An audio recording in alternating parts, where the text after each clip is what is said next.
Yes, guys, how you doing? Welcome back to the Spurs Talk Show. I am Sean Butler, joined today by the one and only Mr. Irish Hotspur, Mr. Harry Kane's biggest fan, Mr. Flat Cap Army himself. Johnny is sick. Johnny's got the flu or the man flu or something, but he's trying to rouse himself to get in to the show. But if he's not here, then he'll be here on the next one, hopefully, or maybe later on this week. Dave, how the devil are you, mate? Welcome back. Yeah, no longer Harry Kane's number one fan since he moved to Bayern Munich, Sean. So I'm like Romero's number one fan, or Sarr's number one fan, or Porro's number one, Pedro Porro's prisoner number 128. So there's loads of titles you can give me on that. But yeah, I'm keeping good, Sean. I'm always keeping well after a win. Big game this weekend. It's the days I live for. Mate, let me just something's going on with my nonsense here. 1 second. Let me just make sure that is all good. It is. Mate, what did you think of the game, mate? It was a big game on Saturday, 3-1. It wasn't the best start, nervy. I'm sure you were, like most Tottenham fans, frustrated in parts, but we got the job done. We're going to talk about all of this. We're also going to talk about Aston Villa coming up. We're going to talk about a few other little things that have come up on Twitter that I'm going to bring to your attention, get your take on. But let's start with the Crystal Palace game. Run me through your overall thoughts, mate. I was very frustrated for 75 minutes. For the amount of possession we had, and we created very little chances for it, was really infuriating, really, annoying me. But then we had an 11-minute spell where, we just went and took the game to Palace. And, this is my biggest problem. First half, we finished on 80% possession, went in 1-0 down and didn't create anything. Palace had more shots on target than what we did because we were too safe in possession.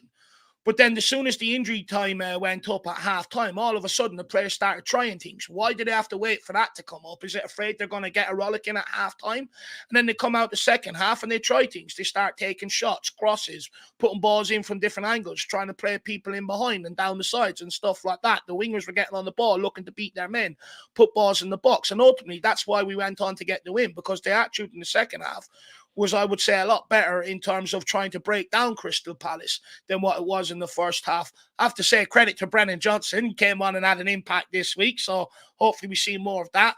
And Timo Werner again, Sean. I finally got to sing my song. Oh, good. No, you know what? I'm going to have to go and check your highlight reel to go and see that, mate, because it was finally Werner on the dance floor. He couldn't miss that. Mate, I've got loads of questions I want to ask you about this. I completely forgot. How dare I to even not introduce or say hello to the guys in the chat. Sorry, I'm so out of sync with doing these streams. I'm completely outrageous. I want to say hello to a few people quickly, and then we'll get straight back into it. Tony Rodriguez, big up panel in the chat. Smash up the like and subscribe. Appreciate you, Tony. Good to see you, my man. I've not seen a trio this good since Kaka, Ronaldinho, and R9. Sessions Gammy Hammy every week with the trios. Unfortunately, it's a double act today. So Dave will pick between us which one of those three we don't want in the trio. And when Johnny arrives, he gets stuck with it. I'm going to take Ronaldinho. You can have taking R9. Okay, Kaka. Johnny is Kaka today. We've got Mark Pitsy in the house saying, do you think Harry Kane will make a comeback to the Spurs this summer? Don't think so, any way, shape or form. Big up, chaps. Sean and Johnny and Dave. Villa game on Saturday will have a big impact on where we finish. I feel we must win, in my opinion, to bridge that gap to United. 100%. We're going to talk about that as well. Let me just quickly run through and say hello to everyone. Make sure everyone's welcomed in. Phil P's in the house. Good to see you. William's in the house. Good to see you. Mr. Sinclair, great to see you. Tony De Silva's in the house. Do you think Tottenham will go after both Neto and Eze? Look, we're going to talk about Eze and Neto at the end because I've got this video clip that I haven't had a chance to discuss yet. And it does look a little bit too friendly. And if I was a Crystal Palace fan, I wouldn't be too pleased to see your star man having a giggle and a laugh with the players of the team that has just beaten you. But we're going to talk about that in a second. Ben K's in the house. Good to see you, Benny boy. Daniel Sandoval's here. Johnny G, Martin Knightsbridge, Georgie, Gima, John G, Tottenham Hotspur Fans TV, Stephen, Lee Nery's in the house. Good to see you. Future's Bright, Steve Smirk, and Keithy's in the house as well. Good to see you all, guys. Make sure you're taking your shoes off. Hit the like button for me. Hit the subscribe if you haven't already. And listen, double check you still are, because YouTube are up to massive shenanigans at the moment. I woke up this morning and they just decided to unsubscribe 200 people. I don't know what's going on. I've reached out to YouTube. They're telling me that it's this inactive account system AI thing that they're doing to everybody, but it's getting really, really frustrating. So And I've tried to explain to them that they're not getting rid of inactive accounts because the amount of people that I know in real life that are telling me that they're unsubscribed is clearly an inefficiency in their system. But there you go. Shevs is saying he's resubscribed. See, problem number exact exhibit A, YouTube exhibit A. Anyway. Honestly, we've got Guy Masterson in the house. He was the guy on the fan cam. Good to see you, Guy. He did the fan cam after the Palace game. Did a wonderful debut on the channel. Everyone, the feedback was sensational. He's coming on the show on Thursday at 2:00. So I'm going to set that up and make sure you put that in your diaries. We're going to have a one-on-one, a tete-a-tete with Mr. Masterson. Good to see you, Guy. Appreciate you coming on and saying hello. Right, Dave, back to the Palace game. Everyone was super frustrated, right? Because we didn't break a team down. We ended up going 1-0 down to a lousy, but absolutely perfect free kick. When you look at this momentumometer, though, it tells a certain tale, right? It says that there was only ever one winner and that Palace had not even a few moments, like a few seconds of possession. But the first half tale was one of, especially around where I was sat, moans and groans of frustration. For me, the issue was more around, not around anything that Ange did. I think he picked a really interesting team. In fact, let me ask you about that before we get into the specifics. Were you okay with the team specifically? I was a bit shocked to see Papa Matasar drop, but I do believe that's due to him maybe having a bit of a back problem. I know after the game he was down on the pitch looking a bit uncomfortable. But apart from that, yeah, I was pretty much okay with the team. You know, Richarlison was out injured. We all knew someone was going to go back up top. Werner would probably come in on the left. I was okay with it. It's nothing I really wasn't expecting. The only surprise was Bentancur for Sarr because I didn't know he had that back problem. Yeah, I didn't know either. But in any event, like when you've got a player like Bissouma and a player like Bentancur and they're all fighting it out for two spots, rotation is okay, right? I know this season we've only got one game a week. We're on the back of a 2-week break. So you wouldn't, even if Sarr wasn't injured and there was no issue, you still got to find some time for everyone to get some minutes. And I don't believe, have we ever seen a Bentancur and a Bissouma starting partnership before? No, I don't think we have, if my memory serves me correct. I think that's probably the first time. Look, you know, with Bentancur coming back in, it throws a headache to Ange Postecoglou. Before Bentancur was injured, or when Bentancur was injured, we already knew our best midfield: Bissouma, Papa Sarr, Maddison. You know, Bentancur coming back now and trying to get back to full fitness. He's some way off the level of performance that we expect from him because he set the bar so high before he went out injured. However, you know, him coming back throws a bit of headache to Postecoglou. Bentancur can play in the 6 or he can play in the 8. No problem whatsoever. And I think maybe Postecoglou is trying to figure out how to get the best out of Bentancur. Right. Yeah, I completely agree. Like I didn't know either that Sarr was maybe carrying a knock. But when I saw the 11, I was like, I'm really intrigued to see this. I haven't seen these two at the back. You know that on their day, Bentancur's class, but he's already said as much himself. He's struggling to get his rhythm back following the second injury. Bissouma's a lot of hot and cold. And the only way you can really ever see if these experimentations, maybe they're trying things on the training ground, maybe they're not, but the only way you're ever going to see whether it actually pans out and becomes, you know, whether the juice is worth the squeeze out of a tactical experiment is on the day, right? In the game. And, you know, next season you'll have lots of hopefully European games against some sort of level of weaker opposition where you can maybe try and experiment a little bit more. But when you've only got one game a week, like I say, I wasn't anti it at all. I think that we have to figure out how to best use Bentancur in this system, or whether he's actually suited for it, whether he, you know, is a player that's brilliant, a brilliant player on his day, but whether or not his current struggles are lack of fitness, struggles from the pain, you know, I don't know if there's any kind of issues, niggles there, or whether he's just kind of like a Højbjerg, right? But on a different level for a different reason, a very good player in a specific system, but maybe this particular system requires very unique kind of characteristics, and maybe the midfield 3 that we have, even though they're brilliant players individually, maybe there's a few options there of players that don't quite fit. I don't know if you think that might be the case. Look, Bentancur, I think, will be fine in a number 6 or a number 8. I think number 6 is good enough on the ball, especially if people are pressing him, you know, to be able to get himself out of the trouble and play the ball forward. But also, underneath Antonio Conte, one of the things I was most impressed by Bentancur is How many times did he break shape to go and press the ball all the way back to the goalkeeper at times before his injury? He was popping up with goals. You know, he was getting on the end of set pieces and stuff like that. He was becoming a real footballer. I warned everybody with the length of the injury. Everyone was expecting him to come back and just hit the ground running. I warned everybody at the time. You know, you can't tell me this guy's going to be ready by February, March or that, because he's going to have time to come back from his injury, you know, and get back into the rhythm of things. And I do think that second injury that he sustained is he's really sort of struggling to get back into that rhythm and that flow that he was in before his injury. I think he'll get back to it. I've never played football. And when I played rugby, I only ever had major injuries that set me back for, you know, a year, like proper dislocations of my knees and stuff. And they kind of almost ruined any hope I ever had of playing at a really top level or a higher level. But when you have an injury like what Bentancur's talking about, and he's saying he's struggling to find find that rhythm, find that thing again, whatever it is he referring to like it hurts him when he's playing, like he's feeling pain? Or is it just like his body's stiff and tight and doesn't have the fluidity? What is it that he's struggling to recover from at this stage?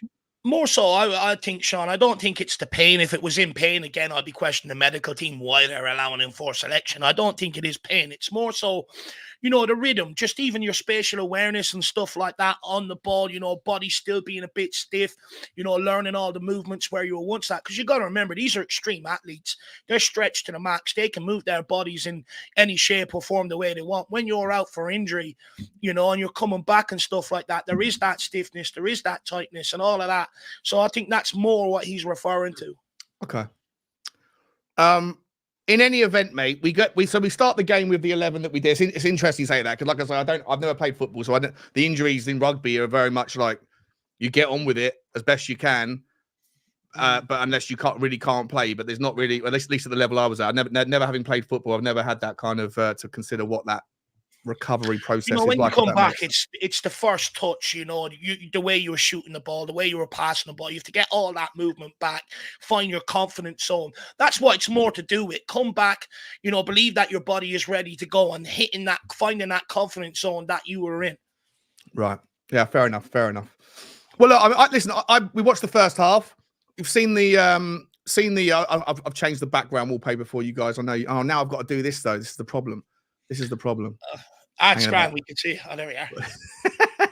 So we get the momentumometer up, right? And it's one-sided traffic, but we don't really. You can see by the depth or the height of those bars, a lot of possession, no cutting edge. For me, one of my observations from sitting in the vantage point that I had, and I said this on the post-match thing I did yesterday.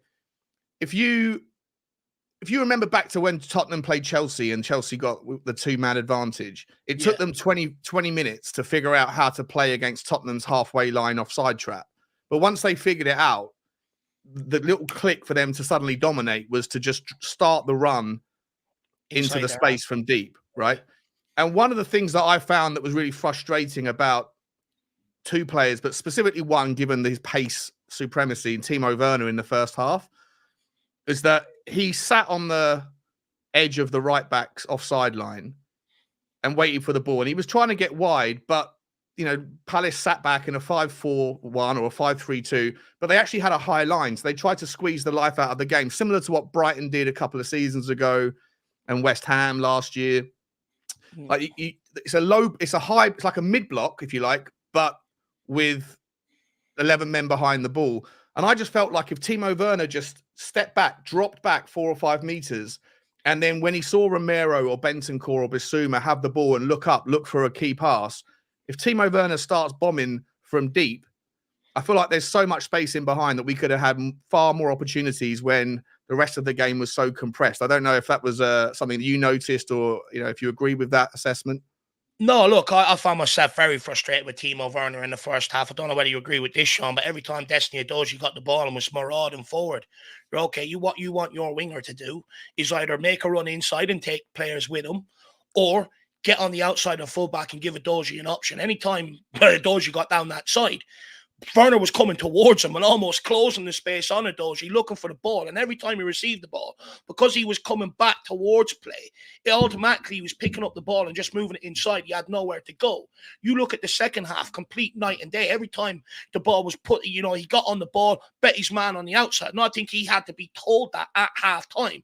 I found him very, very frustrating in the first half, Timo Werner. I just thought everything he was doing was very, very negative. I know you brought up the graph there saying that the momentum was with us and it looked like only one team was going to win. Which, look, in the second half, from the kind of the 10 minutes before the goal for Palace, and then obviously after that, you could see the height of the momentum, I guess, indicates the strength of the chances that you're creating in that period. But in the first half, a lot of possession, but didn't do anything with it, kind of thing. And that was my biggest frustration. You look at Crystal Palace, they were not good by any means. How did they end up going in at halftime 1-0 up? It was again sloppy by Bentancur. I think it was 0-0. It was 0-0. It was 0-0 at halftime, and they got the goal just after with the free kick. Yeah. Yeah. But Bentancur gave away the ball and then tracked back and gave away the free kick as well. He compounded on one error with another. But my biggest problem is with the first half is, against Crystal Palace, we expect to dominate the ball and have that amount of possession. But there are other teams this year where we've had similar amount of possession in the first half, haven't took the opportunity and have been caught and come out the wrong side of the game. I think in the first half, we have to do a lot more to break teams down when we do control the possession. The whole idea of Ange Postecoglou's system is get on the ball nice and early, go and attack your teams, try and grab a couple of quick goals and put the game beyond doubt and make the rest of your game easy. Mm-hmm. But we're not doing enough in possession to execute that. Anytime anyone picks up the ball, it's 5 yards inside. There's not enough runners off the ball. There's not enough people taking risks on the ball. Everyone's just happy to move at 5 yards. I was moaning at half-time. I was like, Crystal Palace aren't even good. Anything that's gone in behind, Van de Ven is dealt with. They haven't even threatened us. But in possession, we are playing the exact game that the opposition want us to play, moving the ball sideways. And I get some people would say it's called patience. I get that. But for me, when you're not doing enough to break down the opposition, I don't think it's patience. It's something I've seen too many times this season. And then they wait for halftime, get a rollicking, come out, and all of a sudden look like a different team in the second half. It's not good enough. When we come up against these low block teams, we know that most of these teams are going to set every man behind the ball. So what do? You have to start popping shots from distance and get them on target. So what it does then is it puts the doubt in the Palace player's mind, right? I better go and close him down. He comes out, gives you space to pop the ball in around play in. Get balls into the box. Okay, even if they don't reach the man, that ball has to be cleared and headed out somewhere. Get people on the edge of the box, mop that up and keep them penned in. And what happens then is you're moving that back line around. You're creating opportunities. You're creating space. We did not do that enough anywhere near in the first half. And I have a huge problem with it. We're paying James Maddison how much a week, and he's doing what people give out about Emerson doing, picking up the ball, moving it 5 yards and stuff like that. His task with getting on the ball, trying different things, he didn't want to do it. Timo Werner didn't want to get and beat his man in the first half. Kulusevski didn't want to do it either. And ultimately, I felt very sorry for Son. There was no service for him whatsoever. And actually, credit to Son, the fact that he stayed really focused throughout the game. Because I'm being honest. If that was me after 60 minutes, I would have went absolutely ballistic at my teammates. Give me the ball, start feeding me service. But he didn't. He kept his head, and then he got himself involved in the game later on when we needed. But although we dominated the game, we have to take the first half. We didn't do enough to break teams down, and that's why we've been getting caught later on in games early, so far this season, and that is something that has to be worked out and ironed out going forward. So, listen, I agree with you about the taking the shots thing. I think it's super insightful. I think that it's one of the things that City do, that Arsenal do. Even if it doesn't necessarily create chances in and of themselves, I think you're right. I think it does create that element of doubt, and if it stops players stepping off and standing off and just filling up the holes. Where I disagree with you a little bit is I watched the game back. My first initial thoughts about Maddison was he's doing everything you're saying he's doing, right? Little sideways passes and just not doing what he's supposed to do. And if you have a player like him that's not doing their job, then on a back 5-4, a 5-4-2 system, a 5-5-4-1, 5-3-2 variety, then you're going to really struggle. But for me, I think that in the first half, especially, I think it changed a little bit in the second half. I think Palace dropped a little bit deeper in the second half, but in the first half, especially when there was so much space, I think that Maddison was. I watched the game back. I watched like super extended highlights, so basically half the game almost. And Maddison had the ball, I reckon, 10 times, and he was always trying to find something to do. But then looked up, and the peripheral vision of the rest of the team. Again, I'll come back to say, as much as I'm delighted, and I absolutely love Timo Werner's character, I love his personality. I'm delighted with the fact that he got his goal. Hopefully that's a confidence thing. I'm caveating all of this because I'm about to criticize him again. But I'm delighted with all of those things. And I don't even necessarily think he did too much wrong with the one-on-one that I think he decided to go around the keeper. That's an option. You can do it early like Sonny did. He decided to go around the keeper. I just thought the keeper did really well tracking back and making a really good save. So, maybe he could have made a different decision. It is what it is. And if he hadn't scored the goal, it could have been a really nail in the coffin of his confidence. Yeah. But my frustration for him, I'll go back to it. The same with Kulusevski. For me, if those two players are a little bit more, like I say, peripheral vision, self-aware of what's going on, and the fact that your midfielder, who's tasked with the creative aspect, is looking for somewhere to pass the ball, and there's no options because you're being kind of marked out by the fifth man, the flat back five, then you have to do something different. It's not for you to wait for the ball to come to you. It's for you to create an opportunity, even if you're off the ball yourself. And Kulusevski wasn't doing it, and Timo Werner wasn't doing it. Now, Kulusevski doesn't have the pace necessarily to step back 5 yards and then beat a man on the turn. But Timo does. Timo's one of the fastest players in the league. And for me, I was so frustrated with him in the first half. And I feel like if he was doing more, or if Kulusevski was doing more, or to a degree, if Sonny was doing more, because Sonny could have also come deep and made those runs, then I think there would have been more options for Maddison to be able to have done more than what he ended up doing. I think he looked bad. I think he looked like he had a really bad game, but I think a lot of it, for me, was because the people around him weren't making space, creating opportunities and making runs. But are they not making these runs because the ball's not coming? When they do, it was only so long ago we were giving out that Timo Werner's runs were not being fed. So is that why he stopped making them runs? You know what I mean? And look, with Maddison, I get what you're saying, right? It's not wholly on Maddison. There does have to be movement around him. But okay, if there's no movement, grab the game by the scruff of the neck like all great playmakers do. Go and dribble with the ball. Go and try and create and make something happen. Don't accept and be resigned to fate. Go and make something happen. And I just feel like Maddison, I don't know, he really let me down against Crystal Palace. I mean, they're the games where you expect him to shine, pick up the ball. You look at Man City against Man United. Man United put every man behind the ball, but they had someone like a De Bruyne or a Phil Foden. They actually had a couple of players. They didn't have to do 5-yard passes. What they could do is pop the ball over the fullback's head onto the winger's foot. We don't have them options to be able to stretch to play a bit like that. And it's a big problem of ours, and it's really infuriating. No, listen, I don't disagree with you on that. I think that there's levels, right? I think you look at Manchester City, they have to face this week in, week out, everywhere they go. And they've fortunately for them, unfortunately for everybody else, got the system in place where they can always have an option. And if the right's not doing it, the left is. And if the left's not doing it and the right's not doing it, they've got two guys on the bench that can come on and want to prove a point.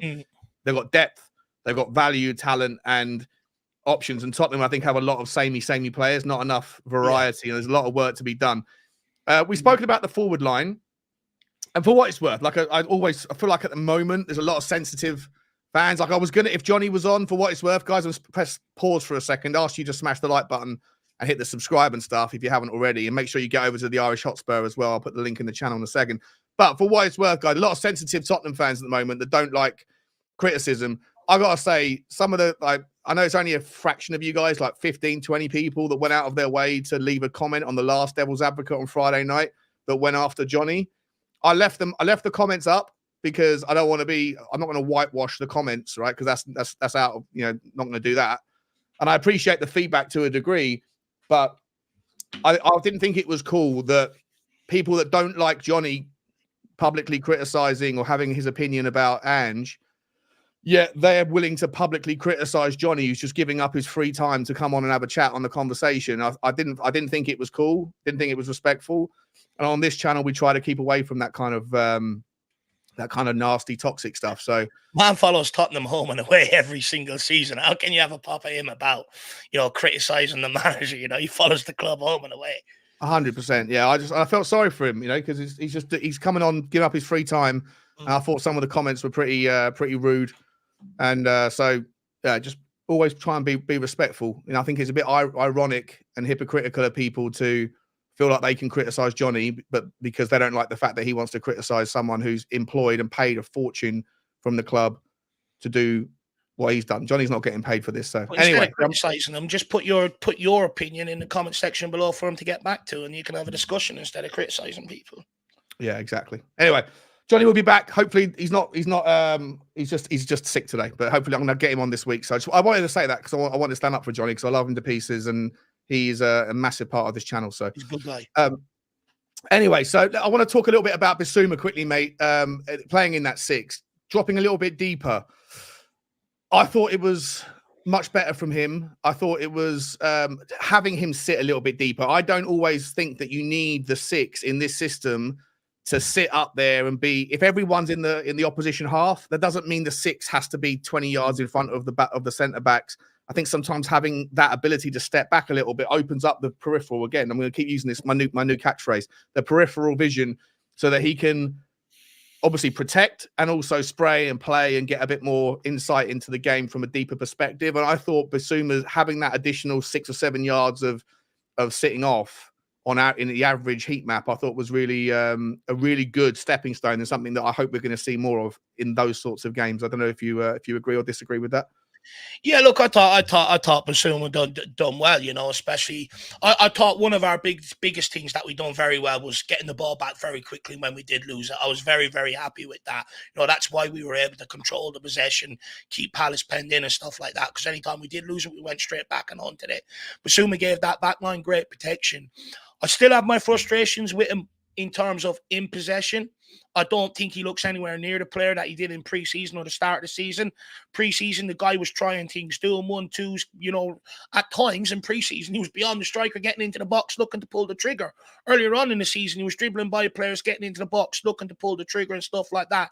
In possession right now, I think he's playing very, very safe. It's only really when we went 1-0 down that Bissouma actually started getting on the ball. And when the options weren't there for him to make that pass, he started dribbling with the ball. He started dribbling 5 yards, 10 yards out to the right or to the left to create that angle to be able to play that ball. Correct. More of that from Bissouma. More. Yeah, 100%.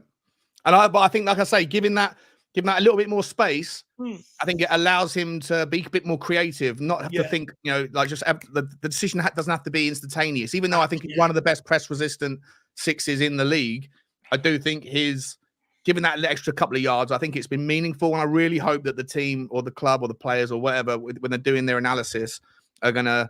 I hope it was deliberate, and I hope it will continue to be, because I think it gives another angle, another dilemma, another consideration for the opposition as well. So yeah, glad that we agree on that. I want to see more of that from Bissouma, because for me, Bissouma doesn't have that passing range, right? Of some of the great players we've seen in that position in years gone by, Michael Carrick, for instance, stuff like that.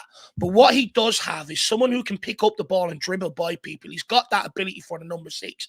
And I just want to see more of that. I want to see him go and affect games more like that if he has to, rather than I do feel like over the last while, he's took the very easy option out. Just move it 5 yards, let the next guy deal with the problem, or let him create something. I just want to see a bit more from Bissouma, because my biggest frustration is I think he can be so much better than what he's currently showing.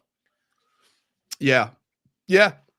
I'm still not sure of his correct position, though. It was interesting. I was kind of hoping, if I'm entirely honest, that Bentancur was going to play in the 6 and Bissouma was going to play in the 8, because I haven't seen Bissouma really get a chance as an 8 in this system, in this particular Ange version. And I think that he could be brilliant, because I'm going to keep banging on about this, but I still think that there is a specific player that we should be identifying to be able to sit and hold. If Bissouma can do it and adapt, then that's fine. If Bentancur can adapt and grow, then that's fine. But I still think that there is that kind of something slightly different about a typical 6, like a Rodri or like a Polina, something like one of those. I'm not sure we'll get either of them, but someone who's a little bit more of a hard guy, hard, physical, but smooth at the same time with their on the ball stuff. Anyway. I know 24 Zed's in the house and about to have a go at me for being up the monster 6. I want a midfielder that can pick up the ball from a deep position, a bit like what Luka Modric can do, 60, 70-yard ball if it needs to be done. Just expand the play a little bit more than what we're currently seeing. I think if we had a different option to that, when I look at Højbjerg that's come off the bench at times this season, and I go all the way back to Liverpool, and it's happened in games since, he comes late off the bench against Liverpool, Basuma comes off. And the reason why Basuma came off is because he was keeping it tight. He was playing it easy all the time. Højbjerg came on, got one ball, played it straight down the channel, ball into the box, the own goal happens. We end up going and getting the equaliser. Højbjerg has come on a number of games this season and sort of been able to offer us that something bit different with Basuma. With Højbjerg, he's better as an impact sub because he's more time on the ball. But with more time on the ball, he can start playing longer balls, stretching, hitting the wingers in behind and stuff like that. We need a player like that in the number 6 as an option to elevate Ange ball. 1 second, let me just put this in there. Yeah, I completely agree, and that's one of the things that I think that this guy Bergerac might be. According to a lot of these videos I've seen who analyze him, that register kind of role, that who can sit back and spray passes, but also dribble the ball out, whatever. But people are suggesting that might be his role. But again, for me, I just wonder whether or not he doesn't look like the sort of guy. I haven't watched enough of him to know, but he doesn't look like the sort of guy that's going to sit back and crunch players as well and be physical and know when to dispossess. Because I think that a lot of the risk that we face can be curtailed in the transition by having a guy who is a superb timer of tackles. And it's rare that you're going to find someone who can do that and also do the Modric stuff as well. So let me. Maybe we might need to reassess all of our number 6 options altogether. You've got exactly, mate. This is part of the reason why you have a channel, right? You've got a never-ending stream of content of reconsiderations of 6s. Talking about channels, guys, get over to Dave. If you haven't already, I'm sure you have. But if you haven't already, there's 340 people in the house. I'm sure one of you at least hasn't already subscribed to the Irish Hotspurs. Wonderful. Him and Jack over there putting out all the brilliant content every week. Every day. So make sure you hit that subscribe. Just hit the link there. It will take you to a new tab. Hit the subscribe and then come back and join the show. And then you can check out Dave stuff as soon as the show's done. Look, mate, anyway, let's sort of round off with the kind of positives. We finished the game, right? So we go 1-0 down. Eze, that happens. That wall, by the way, where I've seen your video of it, was absolutely shocking. Oh, the free kick. The wall. Yeah. My first thought when I put it up on Twitter, I said it was woeful because I thought it looked to me like Tottenham's wall was miles. I mean, I can bring it up. It was miles over. I think he was setting it up for the left footer. For the left footer. Yeah. But come on, Eze was always going to take that. Yeah, I just think it was way too far over. Although there was a left and right footer, you've got to center that, so you can more or less try and cover both. Even for the left footer, I think the wall was way too far over one side. Yeah, let's get it up and have a look. See, what am I doing here? Get this back up and then great photo, by the way. Great video. Yeah, exactly. I zoomed in on 4K, and how do I do the shaded tab instead? Because usually I'm always conscious when I'm recording the game, or clips of the game. I'm always conscious about. If I get something good, I've got to upload it later. And from the stadium with the 4G, 5G problem. So I was like, I usually just put it in 1080, but then you can't actually zoom in and get anything click, like it's all pixelated. So I did this one in 4K. Here we go. Let's see it. Can you guys see it? Okay. Yeah. So you can see on the left, you got Eze on the left. He's definitely looking like he's going to hit it. I'm not sure who 20 is. Is that Joachim Anderson? I don't know who that guy, who number 20 was. Is that Wharton? Is that the guy from Blackburn? Sorry, it's Adam Wharton. You're right. Sorry, it's Adam Wharton. Yeah. But to me, Emerson isn't necessary there. Even if the left footer does hit it, Emerson isn't necessary that far over. It's at least a yard or 5 feet too far to Vicario's right, isn't it, Dave? Yeah, me personally, I think it is. I think you're right. Emerson, I don't think he needs to be that far. Even if it is a left footer Vicario, because it's outswing and come back in, he should have enough time to get across and be able to make that save. I do think the wall is way out of position. I think that's something that needs to be looked at from Vicario, but also how's it been beaten on the side that he's standing? It's shocking, really. Have a look how close he gets to it, though. So have a look. Where is it? Like, you can already see he's already moving to the right-hand side before Eze takes it. He's took a couple of steps to the right-hand side. Yeah. He's panicking, isn't he? He doesn't know which side the ball's going to go, and he should know. Oh, he's only a fingertip away, isn't he? Still, though, it's not buried right into the top corner either. I It's do true. think It's like Mario should have done a Eze's lot got a better. wiggle room to make an error there. He can go an extra foot higher, and he beats him clearly, doesn't he? Not really good enough. No, I don't think so. I think it was very poor goalkeeping, to be brutally honest. I was very disappointed with it. The first thing I flagged up was, how's he been beaten on that side? Yeah, not good enough.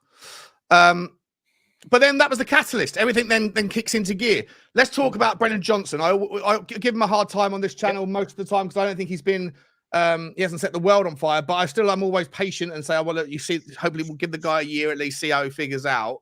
But I have question marks about his generally his fight, generally like the kind of desire in him to kind of get stuck in, like some players that you look at have naturally got.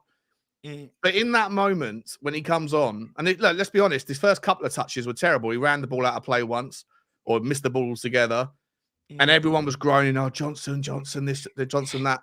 And then that moment happens where there's a combination of Emerson Royal and him and Kulusevski, I think it was. Or I think they were all fighting and scrambling and getting the ball back. But Brennan Johnson ends up getting it.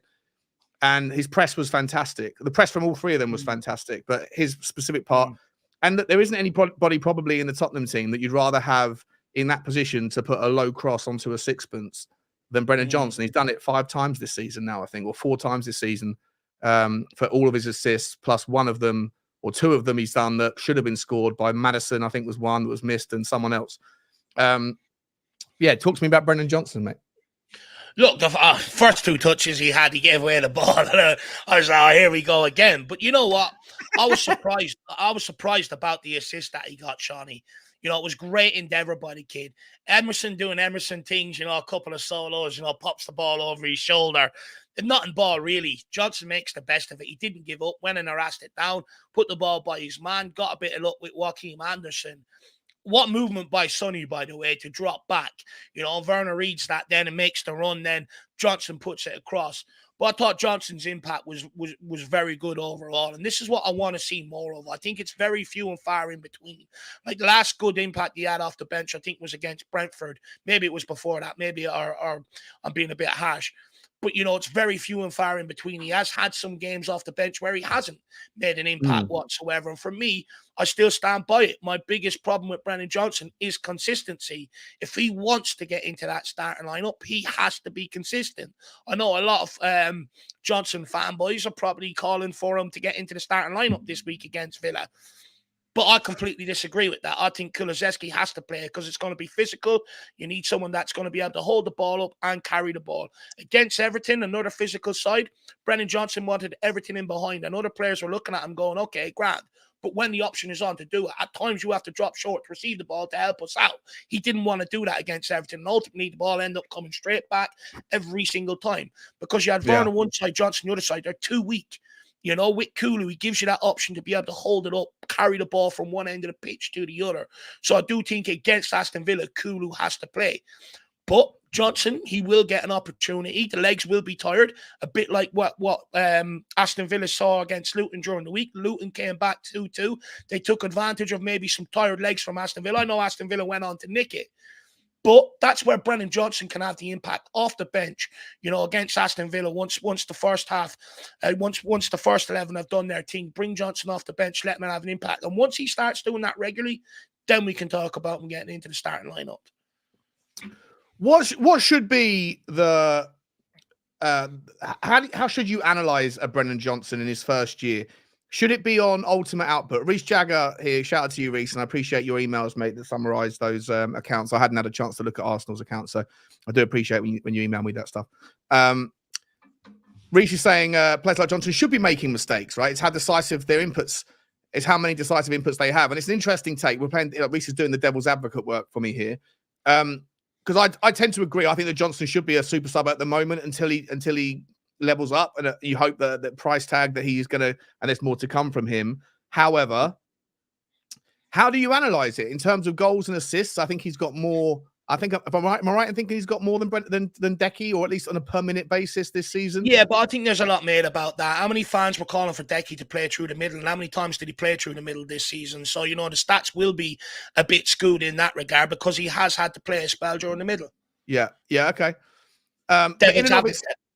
No. It's good. It's a good take. It's fine. It's again, yeah, because Brennan Johnson hasn't done that. Brennan Johnson has played on the left-hand side and more on the right. Decky, we've never seen on the left-hand side. And for me, one of the things that frustrates me about Timo, not to get back on to Timo, is this isn't his fault. He's being asked to play on the left-hand side, and his weaker foot is his left foot. He's no good at crossing the ball on his left foot. And so probably part of the reason why he's reluctant to go to the byline is because then he's got to rely on his left foot for a cross, which we've seen 7 or 8 times isn't really very good. And so that naturally will make Timo want to cut in. And you can make the same argument for both players being swapped. Decky, if you want a player to get to the byline, especially when Richarlison's back and he's the guy who's got the aerial threat in the air, you can put Richarlison in the 9. You can make the argument of Decky sitting on the left. You can make, if Sonny was out for whatever reason, and Timo on the right, and then both players can get to the byline and cross the ball in with their stronger foot. And I think the output will be there, but we haven't seen it. But Brennan Johnson, we have seen on both sides. For me, he's far better on the right. So that leads the argument around, is Decky or Johnson the better fit, Dave? And I agree with you in terms of the physicality of the game, but I would also make the argument that Aston Villa are not going to sit deep against us tomorrow on Sunday. Right? They're going to go for it. It's they're at home. They like to play good football. Is there an argument to say that having Johnson's pace on the counter is going to be, there's going to be lots more space for Brennan Johnson to utilize behind than there would normally be? Yeah, look, I think there's an argument for it, but I think, look, credit to Brennan Johnson, he tracked back there at the weekend, but that's the first time I've seen him do it. I can pull out many times where he's shirked that responsibility in a big game where top 4 Champions League football is on the line, millions of pounds. Is that a risk that people are willing to take? Him being caught on the other way, not coming back. Me personally, it's not a risk I want to take. And I haven't been impressed with Brennan Johnson when he started most games this season. I find a lot wanting.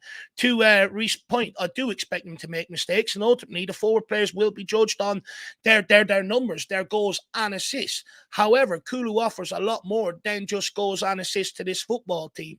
I spoke about a ball carrying, being able to hold the ball up and up higher up the pitch and help get us out, get people up, tracking back, stuff like that. For me, there's a lot more to Kulu's game that Johnson just doesn't want to do quite yet. And I think Johnson, he is improving as the season goes on. Don't get me wrong. I think he's slowly starting to get it. I think it's slowly starting to click. But for me, I think Kulu has to start against Aston Villa. I think there's too much at stake right now, for people to want their favorite player or whatever to start on the weekend just because. You got to look at what's at stake. You got to look at what else Kulusevski offers that Brennan Johnson doesn't. People say, oh, Kulu can't get in behind. Okay, he doesn't have the speed that Brennan Johnson has, but I have seen him go in behind and the ball being played down his side and him being able to get onto it and hold the ball up. Okay, it's not to as devastating effect as Brennan Johnson could do it if it's a really high line. But for me, I think Kulu has to play. I think there's too much at stake against Aston Villa for us to, just reward Brennan Johnson for one impact off the bench. Yeah, I completely agree, to be honest, mate. Recency bias often, if people always focus on recency bias, then their opinions will swing like a pendulum week in, week out. And Brennan Johnson, for me, yeah, I think that if you're on a risk reward, then I think maybe the obvious answer is Kulu. However, and just quickly, I want to bring in Martin Knightsbridge super chat. Thank you very much, Martin. Stats are stats, but the eyes don't lie. Right, I know this was coming. I think you were saying this, Martin, from a while ago, but I forgot to bring it up. But it's personal. That was on your graph. Yeah, sorry, exactly, 100%. Yeah, so this came in a while back. I apologize, but I think it's still relevant to this particular conversation, Martin. When it comes to Brennan Johnson, his stats are starting to look impressive for a first season guy coming off the right hand side, but his all-round game, his all-round contribution at the moment justifies a bench spot, not a starting spot. Although, and here's the devil's advocate, because the last person I want to talk about before we sort of move on to some of the other little bits and pieces and look towards Aston Villa, Dave, because we're sort of trending towards Aston Villa now in the transition anyway. But does the right wing pick, or should the right wing pick be influenced in any way by who's available at right back? Because to your point about Johnson not getting back, I completely agree that when Kulu and Sarr are playing, then Pedro Porro has a little bit more license generally He can get forward knowing that you've either got the sort of daddy long legs of Pape Sarr that can cover and get back and even slip out to the right-hand side.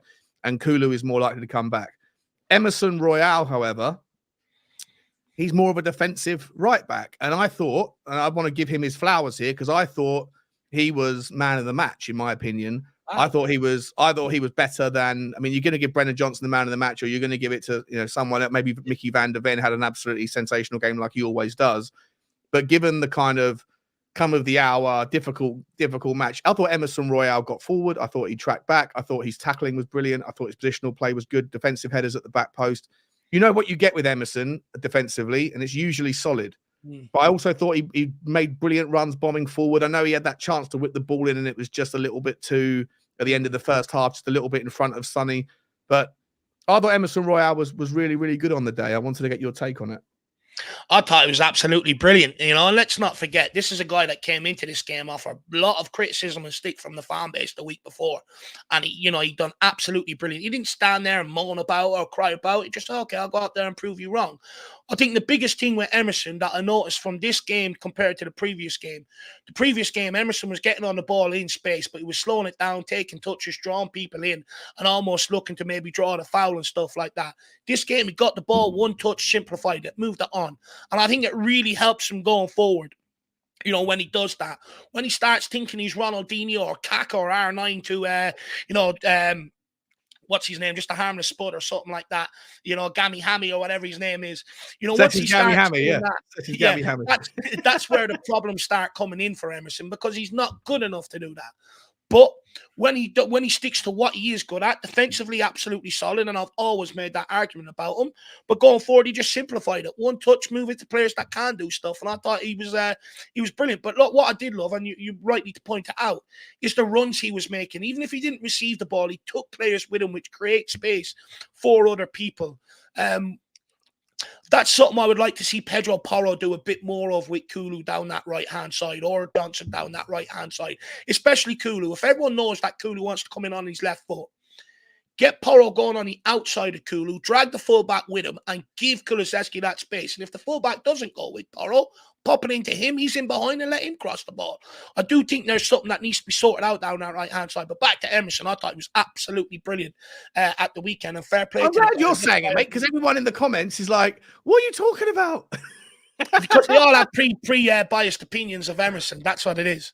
Yeah, no, I'm sorry. Listen, I had a couple of beers. I did have a couple of beers. I'm not supposed to be, but I had a couple of beers. I didn't think Romero had a great game. I know he got the goal, but I didn't think he was sensational. I don't think he was up there with Van der Ven. Is always class. What's that?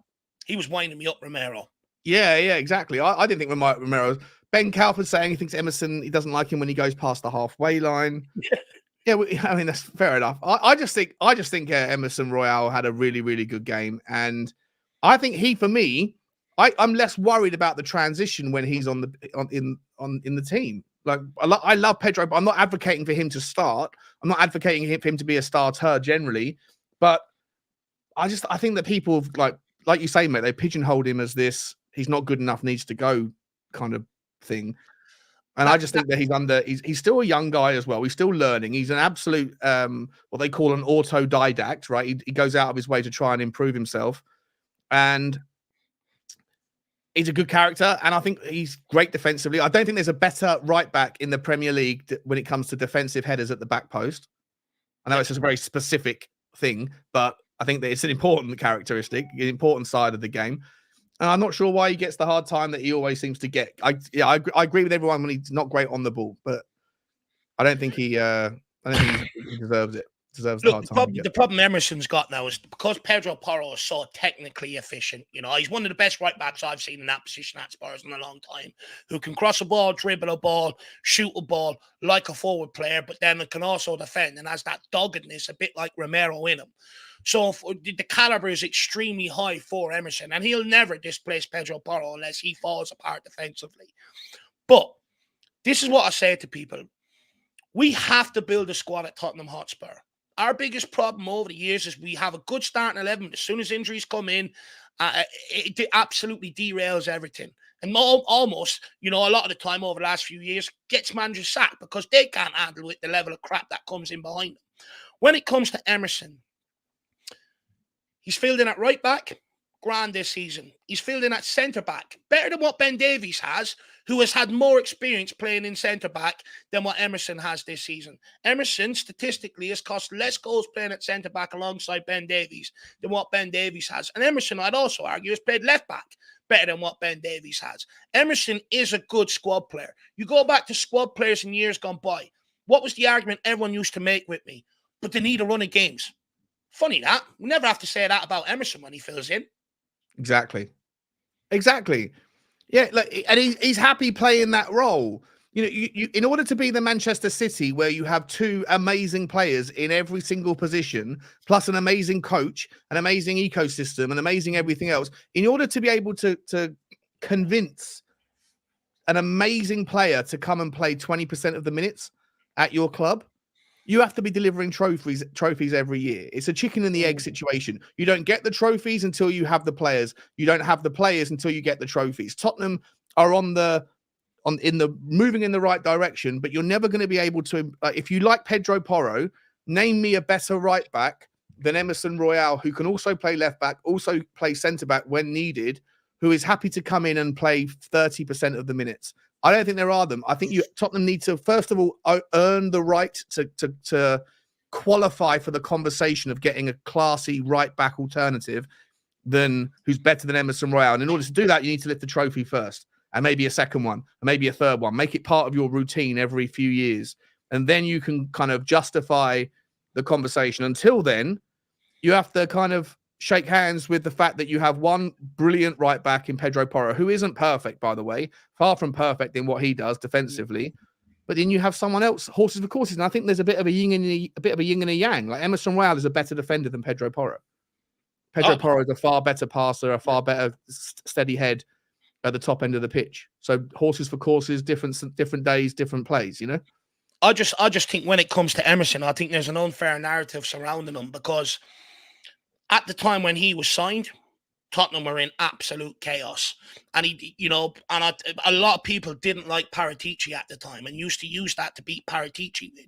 But let's be honest, since we started improving the squad, Emerson fits into what we have. He's been versatile across the back line. He's been dependable. He's been reliable. He's more reliable than what some of the other guys have been over the last few years, that people made more of a case to stay at this club as a squad player than Emerson.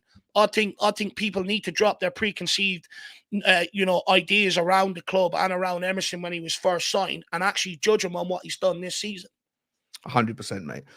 100%. Look, all in all, so we're sort of done with the Crystal Palace game now. Took a bit longer than I would usually think, but look, 3-1, we get the points, we roll on. Massive game coming up against Aston Villa. Before we talk about Aston Villa, I want to just get through a couple of the funny things that I saw on YouTube and get your take on it.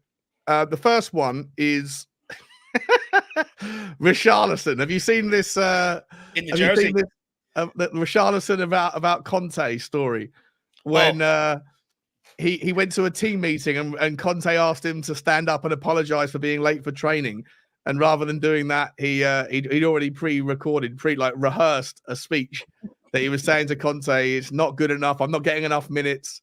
The tactics are terrible. The football is, SH1T." I mean, this is classic Richie, is it? Like, just this, he's such a wonderfully weird personality, desperate for love, desperate for confidence, but also not afraid to speak his mind. Like all of us, right? Unique and quirky in our own ways. Yeah, what was your thoughts on that?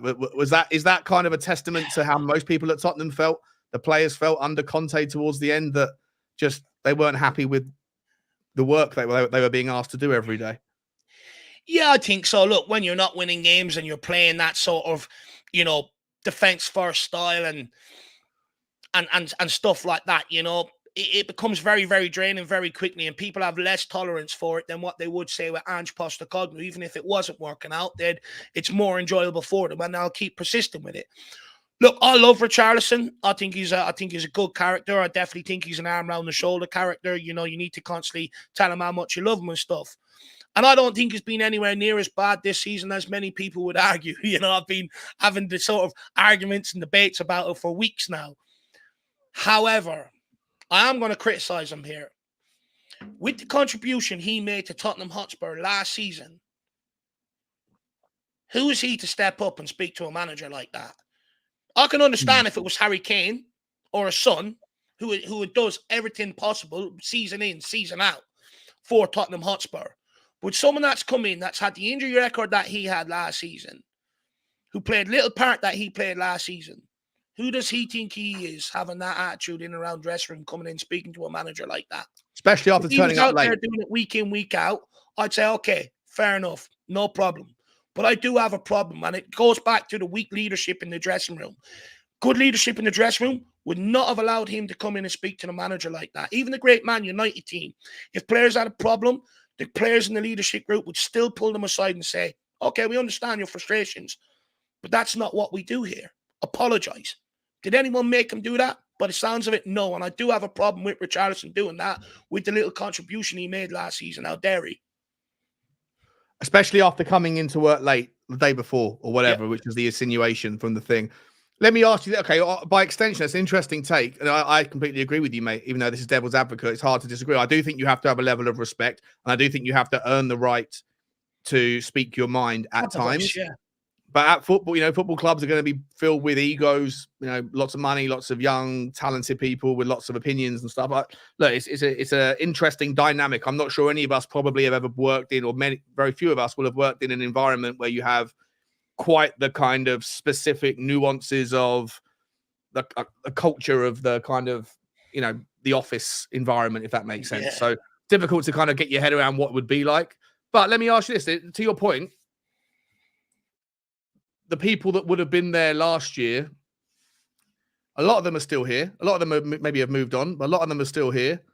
If no one pulled him up for saying something like that then, and if Richarlison, you know, let's say, let's zoom forward 6 months and Tottenham go out and get a striker or a forward, a winger, a Neto, an Eze, whatever else, and then Sonny goes in the 9 and Richarlison's not getting the minutes again, and something like this was to happen again, you know, would you expect the players in this group, the leadership figures in this particular system, this setup under Ange, to call him out? Would there be a problem there? How do you see that whole thing figuring itself out? I think they will. With Ange Postecoglou, he takes a step back and more or less lets the dressing room run itself. And in order to do that, you have to have a good leadership group, especially behind the scenes, you know, to be able to allow that to happen. In the leadership group last year was Eric Dyer, Hugo Lloris, two major people gone out of the football club, didn't play any part early under Ange Postecoglou, and I think he knew why. He sniffed a rat. You know, Højbjerg barely plays this season, part of the leadership group last season. Harry Kane, gone. Although I'd like to think he's different because he bagged me goals every single week. You know, and then you had Ollie Skip in there. Ollie Skip barely plays. So, you know, the leadership group are people that are making the most mistakes, are the ones turning around bollocking other people. I wouldn't let that fly. I'd be like, hang on, before you come and speak to me, have a look in the mirror, pal, yeah? Thank you very much. And then we'll have an honest conversation. But this season... You know what though, Dave? You mentioned how... Just quickly, let me interject for a second. You know, you mentioned Harry Kane. Obviously, a brilliant individual contributor to the team, and obviously doing the same in Bayern Munich. But even at Bayern Munich, Thomas Tuchel's been let go, even though he's not gone yet. And there was all those rumors flying out from Germany that he was on one side of a dressing room divide. The manager side. Manager side, right? But he's only been there a few months. So, you know, he's never going to go against the manager after being there a few months, though, is he? He couldn't let that go. It's right, but if the manager's already going to be gone, my question, I don't really care about Bayern Munich, but my kind of question mark is really around, is there a part that we're seeing maybe to Harry Kane's personality where in the dressing room where maybe he's not quite as accomplished of a personality as he is a player, if that makes sense? You know, maybe picks sides, gets involved in kind of petty disputes, in arguments that happen, rather than being the captain and tries to diffuse it. Maybe doesn't necessarily maybe, you know what I mean? Like maybe he isn't quite as mature of a person as he is as a player, if that makes sense. Personally, in the dressing room, I don't think he is that guy that pulls people aside or calls people out, pulls people out. I don't think he is that guy, to be brutally honest. You look at Harry Kane, he's had to come through the hard way. He's made himself into what he is. He will always be for the club. When have you ever heard him come out and speak out against Tottenham, even through the bad times, speak out against managers? He hasn't. Every time, they caught him in press conferences, fully behind the guy, let's keep going, improve next week, this, that, and the other. He's a guy that will lead by example. But in terms of in the dressing room, I don't think he's that sort of guy, no. Yeah, interesting. I think they'll always side with the manager and always side with the club. Personally, I think he is that sort of person. I don't think he is the guy that will pull people aside and say, get your act together, get your shit together. He's not that sort of guy. He's so focused on scoring goals. I don't think he has time to do that. Stays out of trouble, gets out of the draw. Yeah, fair enough. Well, that's an interest. Yeah, I don't disagree again. Listen, but we spoke about maybe the like if we've seen a version of Richarlison in the past, maybe there might be a version of it in the future. But for that to happen, then you need to see his position under threat consistently. Now, that would require either, if it's an unforced benching from him, i.e. out of form or someone better, it would require a better striker coming in, or it would require Sonny getting put back into the striker role and better wingers coming in. And one of the wingers / attacking players that have been linked, there's a lot of them that have been linked for us for a while. I wanted to get your thoughts on this. I'm not sure if you can see it properly. Let me bring it in. This is just after full time. Eze having a giggle, a laugh with Sonny, whispering something under his mouth there. James Maddison. I think there was also Brandon Austin. I think was in was it Brandon Austin or Alfie Whiteman? One of those two were sort of in and around. Papsar as well. Load of players. Ollie Skip. Load of players going over specifically to him to get something said. First and foremost, if you're a Crystal Palace fan, knowing that Eze's hot property and Tottenham are linked, is that something that you want to see? Second of all, can we read into it, or is it just people being friendly? And also, third part, if you're an Eze, if you're a Palace fan, or if you're a Tottenham fan, are you happy seeing a player that you're linked with who is so happy and jovial after just losing a game in the Premier League? Look, I'm going to go Roy Keane on this. If you lose, you clap the fans, you go down the tunnel. It's that simple. You don't get caught up with the opposition. It's not okay to put that out there. It's the perception. It's like, oh, these guys enjoy losing. So anytime they lose, they get criticism. Then they come out and moan, oh, I think you're being harsh. I think it's unfair. Okay, well, then stop enjoying losing. Simple as. Optics. Optics, guys. Come on. But look, when it comes to Eze, and I know a lot of people say, they're pointless conversations. If they're that pointless, why are they covering their mouths? Okay. Yeah, exactly. Now, yeah. As you know, Sean, I'm a football fanatic. When I finish here, I'm going to listen to ex-pros talking about their career and stuff that happens because I'm a loser. Okay. Now, when it comes to a lot of these ex-pros, I hear many of them say, after games, I had so-and-so come and speak to me, so-and-so come and speak to me and sound me out about moving. It happens on international duty as well. If a club's interested in the player and they've got a player in the squad, they say, go and have a word with them, suss them out. It happens all across football. I think that's what's happening there. I think they're sounding out some interest. No smoke without fire with the interest coming up. Who wouldn't be interested in Eze? I think we'd be stupid not to be in that market. And for me, I think they're sounding got the same agent as well. Johnny would know. I'm pretty sure he's with CAA Johnny, based. Get on here. Yeah, I'm sure Johnny's watching, but shout out to Johnny. How you feeling better, mate? I'm pretty sure Eze's with the CAA base. So maybe there's like, they get together, but agents aren't allowed to talk, but players can. So maybe there's... I think I've seen someone say that Eze and Son are ambassadors for somebody, and maybe that's why they're a bit friendly there and stuff like that. But me personally, I think they're sounding them out for a move on this summer. Would you like him at Tottenham? Huh? Would you like him at Tottenham? I'd love someone like Eze. Not only could you play him through the injuries don't worry you? Do you know what, Sean? I think there's a lot being made about the injuries. Don't get me wrong. I think they're there. But let's be brutally honest. If Crystal Palace don't have Eze or Elise, they get relegated. It's that simple. For me, I don't think they're actually giving them enough time to recover properly. And as soon as they're any sort of way 50% fit put out there, look what happened against Brighton a few weeks ago. The guy was never fit, yet he plays him. Why? Yeah. Because he's desperate for points. Palace, they rely on him too much. I reckon at Tottenham, although our medical department isn't much better, I do think we'd allow him a little bit more time to get back and get fully fit, and hopefully you'd see them injuries subside.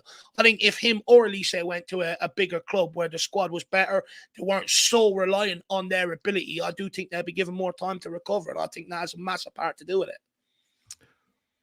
Well, does he though? Like, does he? Where does he fit into our team? If he comes in, does he come in as a 10 and compete with Maddison? Does he come in as a left winger? Because I mean, he can play as a left midfielder, a left winger, but not a. I've never seen him play as like a front three left wing guy, kind of guy for Palace. He usually sits more as a left-sided midfielder, right, or in a 10. Where does he come in? Who does he replace in the Tottenham team? Look, I think he could play off the left wing personally. I like the fact that he gets on the ball. He's positive. He wants to square up his man straight away and run at him and try and make things happen. I think that's what's missing in Ange Postecoglou's system. When the ball does get out to the wide men, they're very quick just to give it back in centrally. I think someone like Eze would be like, no, this might not come to me for another 5-10 minutes. I'm going to try and make something happen here. And I like that about Eze. But look, with Maddison, is there any harm in getting someone to come in here and compete with Maddison and keep the guy on his toes? You look at, I pulled up a stat. I'll go and get it for you now, Sean. You just give me 1 second. But at home for Tottenham, he does barely anything. It's all away games where he really steps up. So if things aren't happening for Maddison at home, you haul him off, you bring on Eze.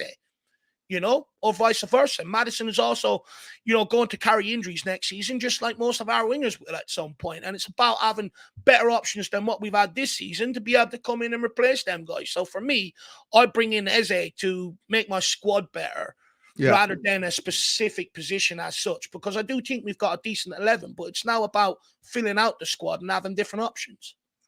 How much do you think he'll cost? No, I love him. I absolutely adore him. I think he's a future world-class player in terms of how he squeezes into our 11. And I take the point. It's not all about that. But is he a natural fit? Our system requires very specific kind of traits, right? And I think that's some of I was mentioned it earlier about like Bentancur. Like, I'm not sure. I love the player. I think he's an absolute tip-top player. Just not sure what role he currently fulfills. Same with the Højbjerg on a lower level. And I look at someone like an Eze, and I kind of go, are you going to drop 60, 70 million, whatever that's going to cost to get him? And is he going to come to Tottenham? Maybe the kind of camaraderie he has with Tottenham players is a benefit. Maybe not leaving London is a benefit. A bunch of different reasons why you can make it make sense. But in terms of where does he come in as the natural fit, I'm not entirely sure. I don't know. I don't like... Do you want to drop 70 million on a player that's only going to play half the games when Maddison's not injured or come off the bench, when you need budget for specific wingers that can drive at players? I don't think Eze is that guy necessarily. If Tottenham are going to also go and spend money on a Conor Gallagher, again, another player that's going to cost a lot of money, and it seems, for all intents and purposes, like Tottenham have got their eyes set on this guy and will go for it in the summer, and that's, again, another absorption of budget on a player that maybe... and just figured out is the right guy. That's a specific thing that he wants him to do. But I'm sitting there going, well, we need players that want to drive at wingers, right? If Timo Werner is going to be picked up on a cheap £15 million, for me, Timo Werner offers value for money. If your budgets are sort of restricted a little bit, let's say you've got 120 million quid and you've got a few players you need to buy, then Timo Werner can offer value for money at the price. But if budgets aren't a problem, then you're taking up a squad space for a player that isn't exactly a kind of game changer, a world-class player. So for me, I look at the Eze thing, and if I'm entirely honest, of the two of the potential world-class players at Palace, Eze or Elise, I'd probably look at Elise. I like Elise and go, he's a better fit for what we need in terms of value. However, he also has injury problems. And I take your point about the overworking and that the second that they're 50% fit, they're played again. And that's why they have this recurring injury. But you are then inheriting a player that has had a recurring injury, regardless of whether you can have injury problems though nowadays. True. Yeah, good point. But I think there's obviously levels to the frequency, there is, right? So listen, I love Eze, and of course you'd be mad to say you don't want him. But I sit there and kind of think about it and go, well, how and where does he fit in to the kind of 3-4-3 or the 4-3-3? I think you could put him off the left and move Sonny centrally. I think that's what could happen if you bring someone like Eze in. I disagree with you slightly. I do think he is the guy that can pick up the ball and drive at players. I do think he's more than capable of doing that. As we can see, he can take free kicks as well. I really like Eze. I like Elise. I think, I'd love Tottenham to go and do a double deal with Palace this summer and snap both of them up, to be brutally honest, and bring them in here, because amazing. Yeah. We go into next season. There's an international competition this summer. You're going to run the players' legs into the ground. You go into next season, we're going to be competing. We're going to get some sort of Europe. We're going to be competing on all four fronts. And statistically, look what happened to Newcastle. Statistically, when you double, more or less effectively, double the amount of games you're going to play the following season, you pick up a lot more injuries. It's statistically proven when you go into Europe, you get a lot more injuries. Yeah. We have to have that covered. Maddison, he picks up a big injury nearly every single season. So automatically there's going to be a run of 10, 11 games for Eze if you want to play him there. This season, we've had problems with Werner up until recently. We've had problems with Johnson, bit part period and stuff like that. Someone like Eze, I don't think you'd have as much headaches or problems if he was to come in off the wing and stuff like that. And again, he's versatile. So I think he ticks a lot of boxes for me personally. Yeah, no, I don't disagree. Just playing devil's advocate, but I still, sit there and kind of go like, do you want a player that's versatile? Do you want a player that's specific? And I think that Tottenham have got this, and I've been saying it forever on the channel, on my daily walks, about the versatile players. We love versatility. And I think that we've got a hell of a lot of versatility, but I don't think we necessarily have a lot of specificity. And I think in certain areas, you need players that are just absolutely like dream world, best in class at doing things that we're not very good at doing right now. And it's about creating the space on the width. Like I say, I love Kulusevski. I love him as a player. I think he offers so much. He's specifically brilliant in things that go unnoticed. His strength, his engine, his ability to be the outlet when you're, in difficult scenarios, when you may be down to 10 men away from home with a 1-0 lead with 10 minutes to go. There's no one better in the Tottenham squad that you would want on that team than Kulusevski in that scenario. And these things happen. So that you need players that offer variety of skill sets. Eze is a top class player, and I would love him at Tottenham. But for me, and not even a but, it's just a consideration is his injury is an issue, his price tag's an issue, the opportunity cost, right? If you spend that money on him, then that means you can't spend money elsewhere. And I think that, I know how much you want a new striker. Most Tottenham fans want sort of direct wingers. I think we need a 6. Maybe people want a better replacement for Emerson. So you can't have it all in one window. A fullback, left back, a goalkeeper, a replacement goalkeeper. There's lots of money that still needs to be spent on this squad. And look, but yeah, if Eze's available, any Tottenham, listen, I'm not even, I don't want this to be clipped as Sean doesn't rate Eze. That's not the point. I absolutely love him. I need to make that clear. Mate, I'm absolutely busting for a week, so you have to forgive me. I need you to host for a split second, but I want to ask you this question because I've given this man a hard time at times on this channel. I thought, and I still kind of hold it, that just before the World Cup, I think his priority was all about the Argentinian team and the World Cup. Medal. I love him. I absolutely adore him. And I think there's going to be there's potentially some crazy that's going to happen on Saturday or Sunday when he gets to play against Matty Cash again. But I just want to ask your opinion. I'm busting for a week, so I'm gonna hear your opinion from the toilet. It's only next door, so I'm gonna hear it anyway. But is he kissing the badge here? He's ripping it off. He's ripping it off, right? Is he like that? Doesn't look like it's forced. That looks like it's legit passion and love for Tottenham Hotspur. And I know he's a passionate guy, but this has he's got me a little bit hard, if I'm honest. He's given me a bit of a semi, mate. And well, you're not the only one, Sean. You can join the jerking circle, my man. It's made a lot of us, get pitch some tents. But look, first of all, I'm back in a second. Okay, 2 seconds. First of all, who does not love a Ramos Bombius? I mean, what an absolute header. I know a lot of people say, Maddison with the assist, but for me, it was under hit. Romero made up the extra yards to get in front of his man, but also, to be able to direct it towards the bottom corner as well. absolutely brilliant header. He made that header more so than the cross, which was inviting the header. I thought he done absolutely brilliant. In terms of him going over and kissing the badge, I mean, for me, that's just all I need. That's like porn. It's absolutely unbelievable. It really stirs my emotions. Now, I do know my dad hates all this sort of stuff. He just thinks it's all a load of fluff. Just get out there and perform. You don't need to do all this, fist pumping and everything else. But me personally, I absolutely love it. I think, over the last few years, we haven't seen enough of this.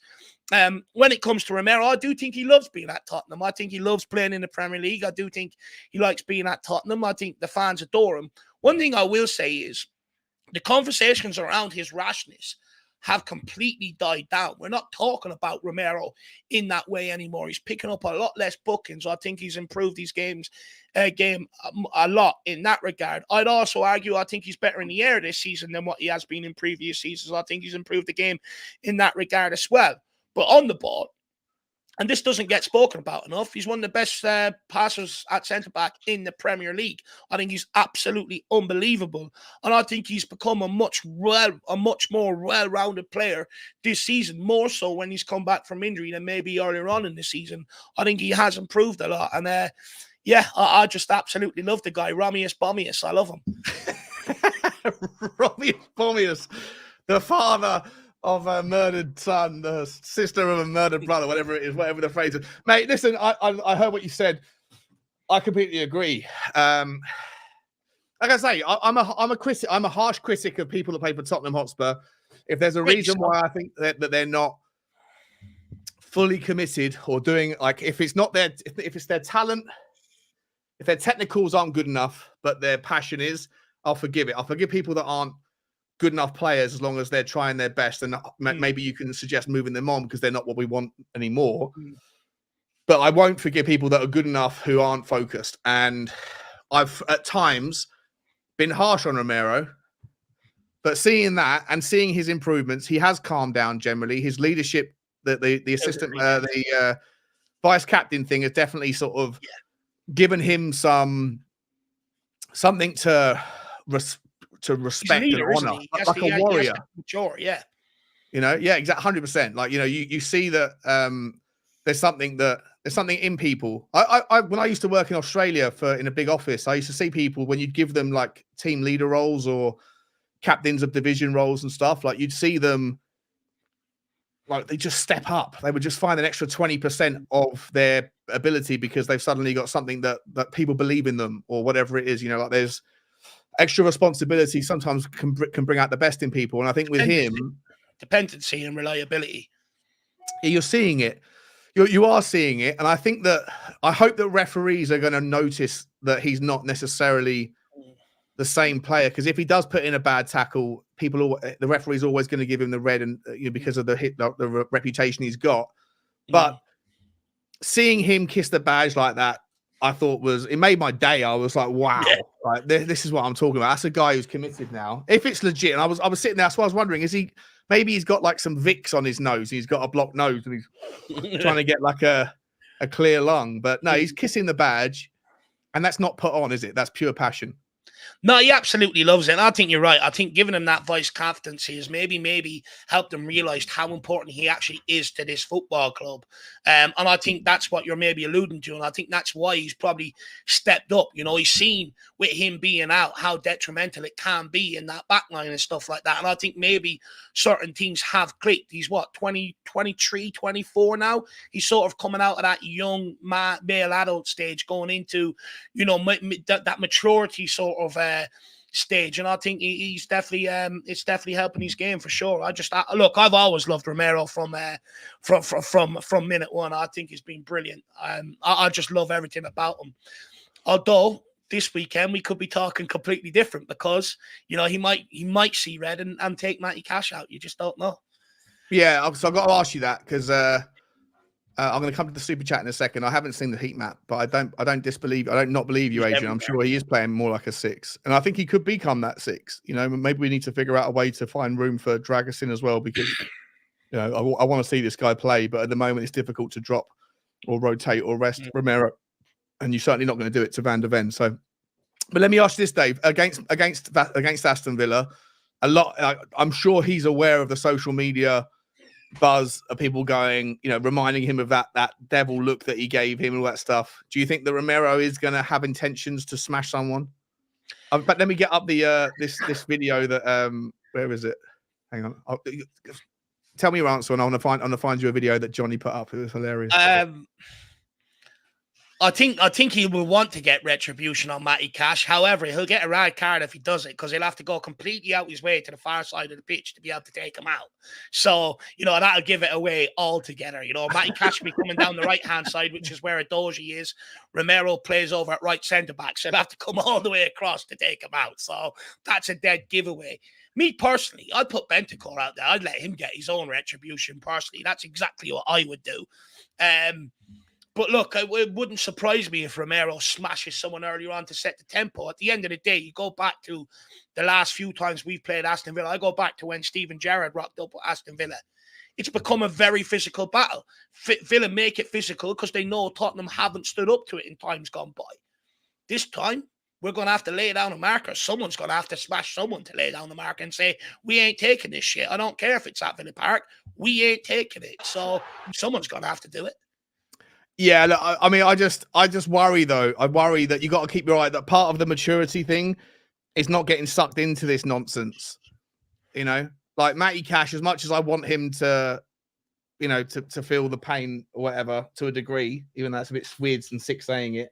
You got to keep one on the bigger prize. Yeah. If you do go and smash Matty Cash, the chances of you injuring him, again, not that I condone that behavior, but it's slim. But the chances that you get a red card are high, and then he's missing for 3 more games. It compounds the reputation, and everybody that's invoking and encouraging him to get his revenge in jokey format on Twitter now will then be throwing him under the bus on Monday morning, saying he's back to his rash worst.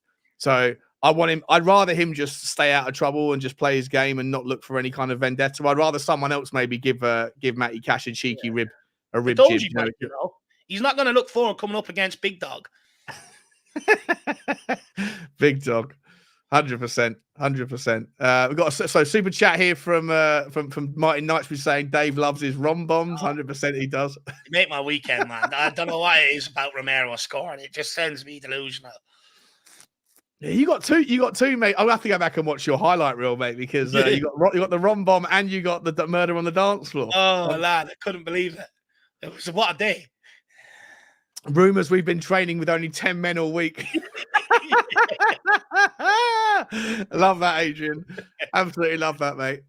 I haven't seen his heat map, but I completely, wouldn't surprise me at all to think that he's playing like a 6.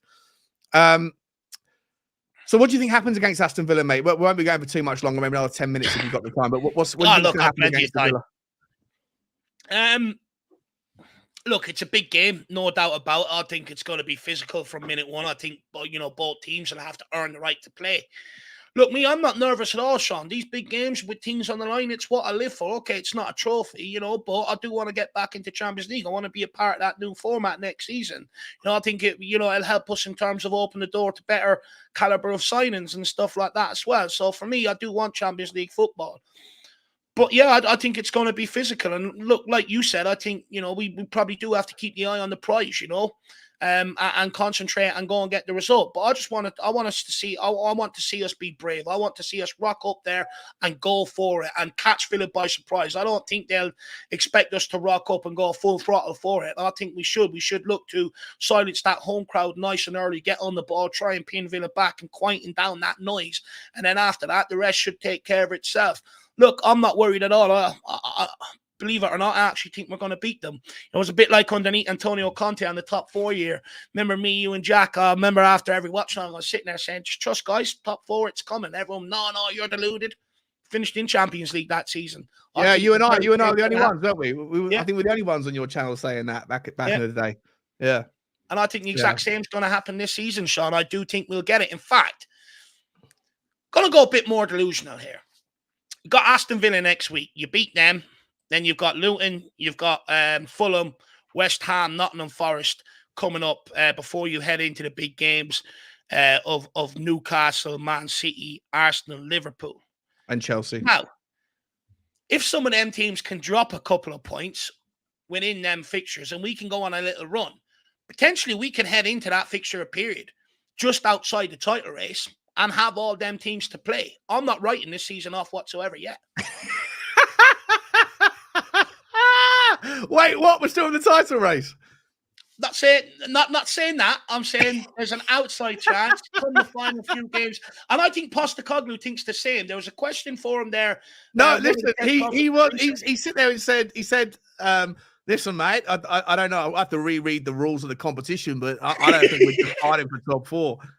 Yeah, I'm not sure. I mean, look, I love the delusion, but it is delusion. We are not in the title. We're 10 points behind. In order for us to win the league, we would need basically to win every single one of our games and Liverpool to lose at least 3. We went 10 games unbeaten at the start of the season. Why can't we go 10 games unbeaten at the end of the season? But it's not. It requires us to basically win every single game, including beating all of those teams. But you would also need those teams to draw with each other and lose. Like, you know what I mean? Like, can you see Liverpool losing 3 more games? Can you see City losing 3? Because you'd need more than one team just losing. You'd need all the teams to lose at least 2 or 3 more games. Look, you never know. As far as I'm aware, City are playing Liverpool this weekend. Are they not this weekend coming? So one of them are going to drop points. So there's points dropped already. I believe Arsenal still have both of them to play at some stage as well. So they all still have each other to play. So there is the possibility that can happen. Okay. Let us know in the comments, guys. Are we still in the title race? Is it still on?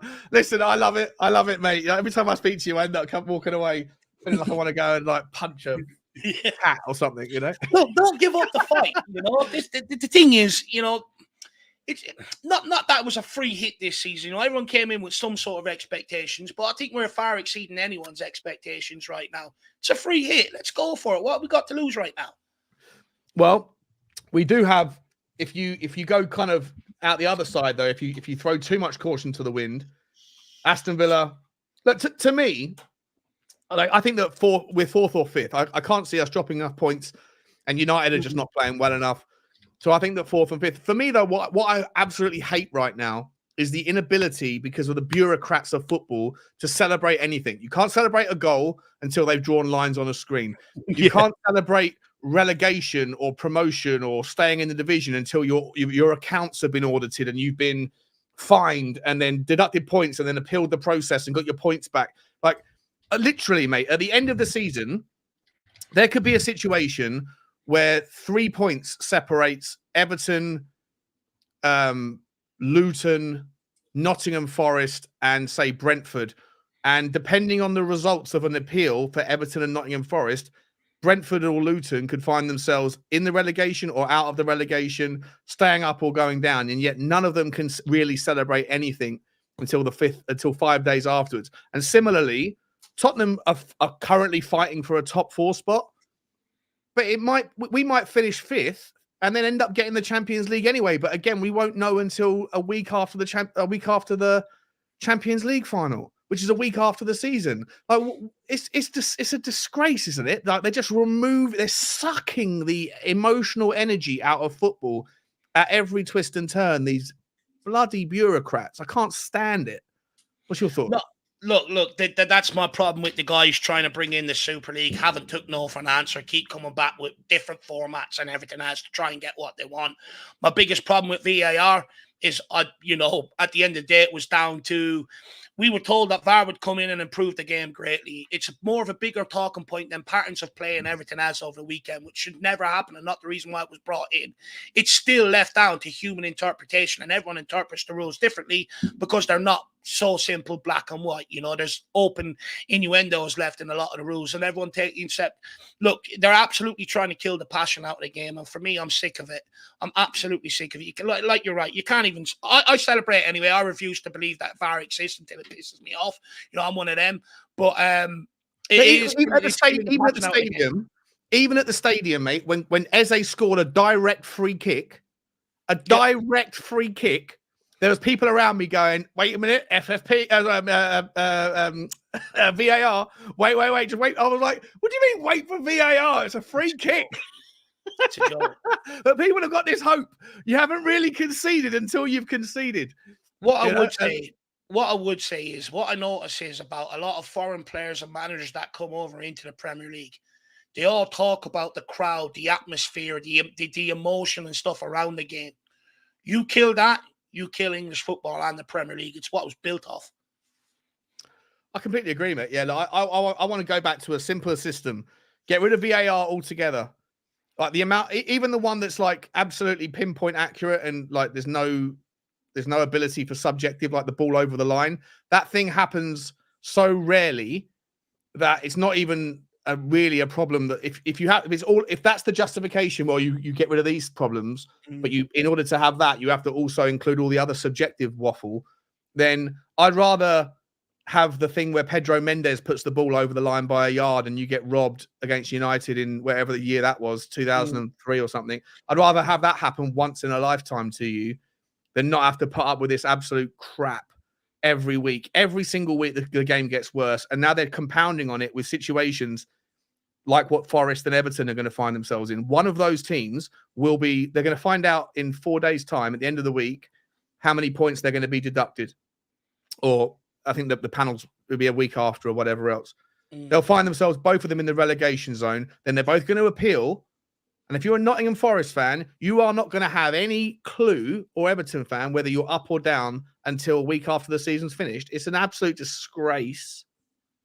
And yeah, like, I mean, I don't know what else to say about it, really. It's an absolute joke. People are asking me in the comments about Aston Villa's FFP. I haven't looked at their accounts yet, Lee. I will. Someone sent me some insights on it.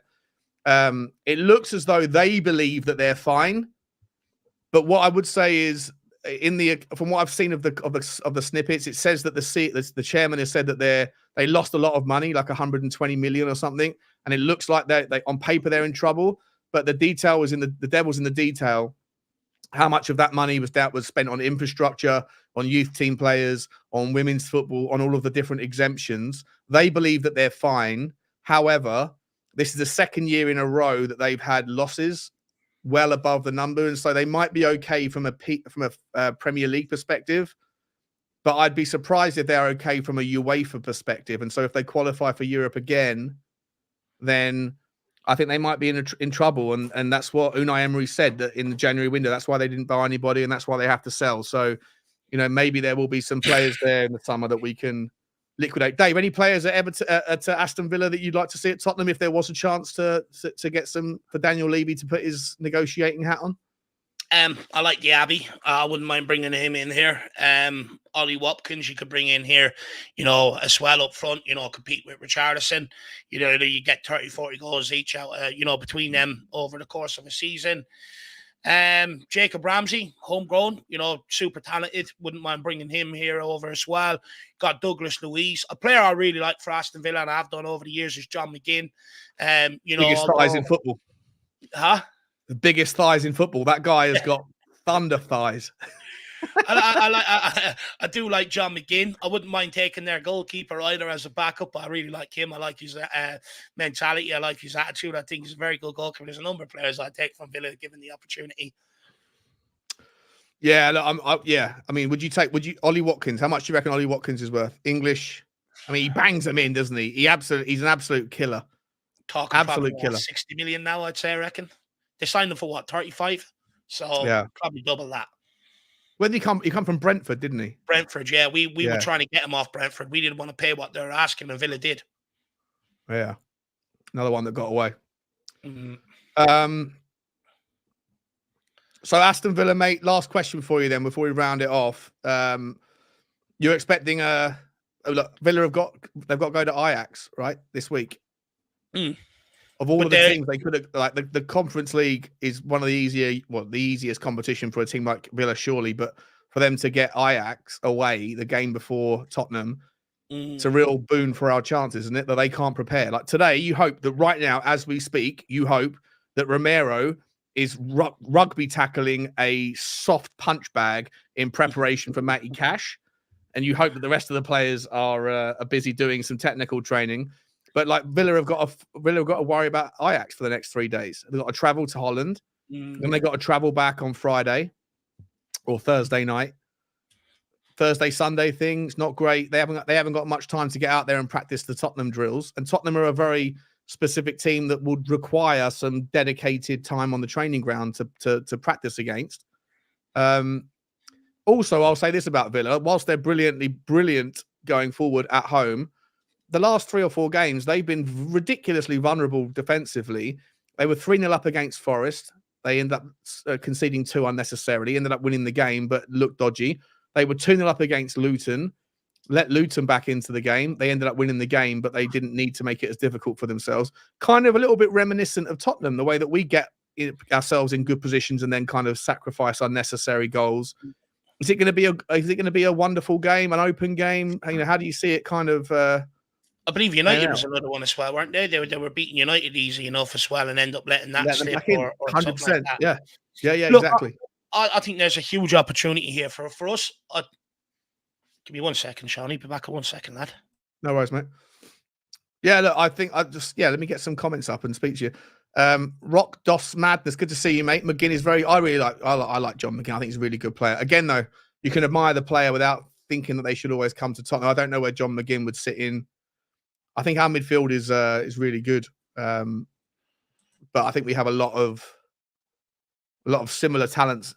Be interesting to see what happens in the summer. I think there'll be a lot of work around. Frank Marcel is saying Sean Romero. Oh yeah, he's definitely practicing. He's on the punch bag, 100%. He's got his gloves on, figuring out a way to not get a red. Sorry, Dave. Yeah, what's your take, mate, on the game? Yeah, look, I think for us, I think it's very important to contain Aston Villa the first half. I think second half they'll probably tire out a little bit, and you bring Brennan Johnson off, fresh legs like that. I think that's where we go and win that game. Keep in the game up until around 60, 65 minutes, and then we should have the more energy, later on in that game, and we should make it pay. So for me, I think, look, Ajax, don't get me wrong. I think the fact that they're going to get 90 minutes in their leg before Sunday will play a part. But Ajax are not the same Ajax that we're used to being talking about or that we knew growing up. They're completely miles off it, so they probably should beat them. But saying that, it will give them tired legs, and I do hope that'll come to our fruition later on Sunday evening later on in the game. Just stick in it until then. Would you like that Bailey fella? The Jamaican guy on the right wing. I think he's brilliant. I think he's actually better. I prefer him as a player to Diaby. Yeah, look, Leon Bailey. There's a lot of hype about him when he was in Germany. Made his move to the Premier League to Aston Villa, and he's done good there. He's done all right there no, I don't think he's consistent enough personally. Okay. I think he's a purple patch player. So what's your prediction for the weekend then, mate? Oh, do you know? I've got all week to talk about it, but we'll get it in early. If Pedro Porro's back fit and Papa Matasar back fit, I think we could go and beat Villa 3-1. I think it'd be 1-1 up until around 60, 65 minutes. And then Tottenham will have a good 10-minute spell where we'll absolutely blitz them. The game will be over. They'll be dazzled. And we'll head home to London with 3 points. 3-1, Shawnee. I love it, mate. Listen, we might even have Emmanuel Solomon back. Apparently, there was a late fitness test or something for, I think it was Emmanuel Solomon that I was reading about this morning. I didn't actually get to the point where the name, it said Tottenham players late fitness test for Villa, which I think must be him. There's no one else, is there? Surely he won't start, though. No, he wouldn't start. Yeah. Last question, actually. Have you got any? Are you looking forward to seeing him play for Tottenham, or have you kind of forgotten about him a little bit? Who, Solomon? No, I'm really excited about seeing him get a good run at Tottenham Hotspur. Like the Max Shatner. 2 games that stood out to me was 2 games against Real Madrid in the Champions League. He was absolutely sensational. He was brilliant at the Bernabeu as well. Look, Solomon's another one that you could play through the middle at times if you needed to. He's played in the middle for Shakhtar before. I thought, what was it, that Burnley game? I thought he was absolutely sensational that day, putting a couple of chances on the plate for Sonny. If I'm correct, did he score one? Maybe he didn't, but he's brilliant that day. And he can definitely play off that left-hand side. He's a guy that when he gets the ball, he looks to beat his man and make something happen. I'm excited to have him back. Yeah, I'm excited to have him back, to be brutally honest with you. I think just having another option there rather than some of the same options we have, because I think teams pretty much know how to try and stifle what we've had. I think Manor Solomon coming back in, he can go on the left, he can go on the right, he's got a good shot, he's got a good cross. I think he could have it just depends, after such an injury long layoff like that, how quick does he get back into the rhythm of things? That might hamper the rest of his season, unfortunately. I think it'd be next season before we see the best of Solomon, personally. If there was a £15 million bid that came in for him, would you be okay with him going on though, and then putting that budget towards someone else? If there was a plan to bring in Eze, a Nete, or Neto, Pedro Neto, and Elise, someone like that, I'd be open to taking the money and you know, cashing in and bringing someone in of that caliber. But yeah, I wouldn't say no to it. But I do think Solomon probably has a lot more to offer than what maybe people think. If you go back and look at how good he was at Shakhtar, how good he was against Real Madrid, there's a definite player in there. Yeah, I agree, mate. I agree. Mate, lovely chat with you. Where can people find you, mate? What's coming up today? You got anything coming up on the Irish Hotspur? I was going to make a video, but you know, there's not much to talk about out there. I mean, I'll probably come up with something and drop something later. I'll see how I'm feeling. I have to go and do a small bit of food shopping with the missus, which I do not want to do. So, you know, that'll take up a couple of hours of the day needlessly and stuff like that. But yeah, if you have enjoyed what I've had to say or my contribution, you can find me over at the Irish Hotspur. But also, if you are new here and it's your first time seeing Shawnee, smash the subscribe here. Everyone should be smashing the like on the stream. Should have a 90% ratio there. And lastly, lay off Johnny. It's called Devil's Advocate for a reason, so that everyone has different opinions. Get in the comments this week. Be better than last week. Everyone get in the comments this week and say how much you want Johnny back next week. Love that, Dave. Love that, Dave. 100%, guys. Yeah, please. Yeah, really, really, really good words, Dave.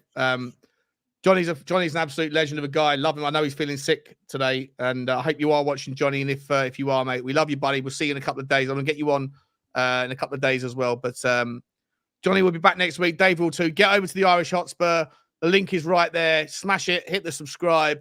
He's going to put something out today, but his content is always fresh, always fantastic, always insightful. Especially his not especially, but including his youth team reviews. He puts a lot of work into that stuff. If you are interested in the youth setup and who's coming up, who's doing what, the loan watch, all that stuff, Dave is the guy to check out the video on. Is it Monday morning you put that out usually? Yeah, the loan roundup of players out on loan, that what they've done over the weekend and the course of the week always drops on a Monday. I was dropping it on Monday morning. However, I've managed to get Michael involved because Fuskovic is playing in Poland and Michael's from Poland. So he gives me a little video to add into it to update us on how Fuskovic is getting on and stuff like that. So how is he getting on? Monday lunchtime. He's doing all right, you know. Look, the team he's gone to, they're off the back of a couple of serious hidings over the last few weeks. But Vuskovic has looked good. You know, he's been able to use both feet playing out from the back, and he scored last night as well. Bullet header for a 16-year-old. He looks very, very promising. How tall is he? Not look out of place in the man's game. Jeez, I think he's 6'3", 6'4", and probably still got room to grow. Could be a basketball player. Could be playing for Spurs basketball team in America by the time he's finished growing. You don't know. Yeah. He signed for the wrong Spurs. He should be going to San Antonio. Well, he looks like a serious prospect. I don't think he is one. By the time he comes into Tottenham, I don't think Tottenham will be looking at putting him out on loan. I think you could see him used as a squad player from the off. You know, really? I really do believe that. Yeah, I really do believe that. Wow. I think he's got insane talent. I have not seen a 16-year-old look as comfortable as he does on the ball, compete the way he does in the air, and compete amongst men the way he does. He's way ahead of his time. There you go. Heard it here first. Well, you heard it here second. You could have heard it here first if you were subscribed to the Irish Hotspur. So get over there if you haven't already. Guys, we're going to say massive thank you to everyone. Please hit the like button, hit the subscribe if you haven't already. Martin Knightsbridge, Adrian Chia. Thank you very much for the super chats, boys. Really appreciate you guys. And we'll see you later on. There'll be something dropping on Sean Butler TV, so get over there as well. Link in the description. Get over to the Irish Hotspur. See you again, guys. Take it easy. And as always, come on, you Spurs.